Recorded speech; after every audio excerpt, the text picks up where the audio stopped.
Now going to question 19, we always start with the prompt, and the prompt here is telling us it's a grammar question. So let's start reading.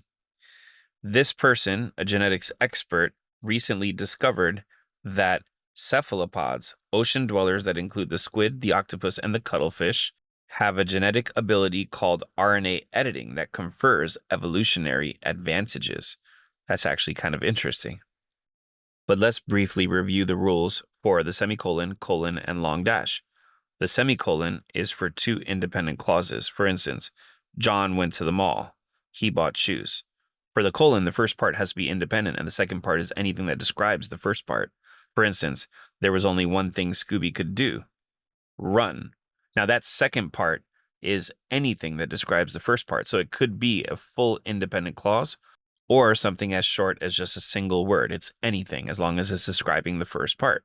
And for the long dash, one is a colon and two is a set of parentheses. So for instance, a colon situation. There was only one thing Scooby could do: run, just like our colon, but now there's a long dash there because they're interchangeable. And two is a set of parentheses. So Scooby, who had been in this situation many times before, decided to run.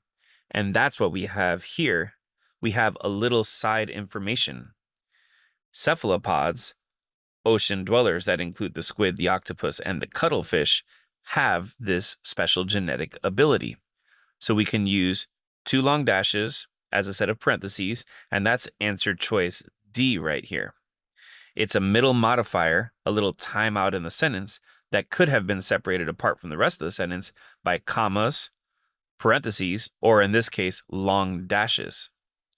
The parentheses doesn't really make as much sense right here because it actually changes the meaning to say cephalopods that include this have this ability. It's actually saying only these cephalopods have this ability. So I wouldn't put B in this situation.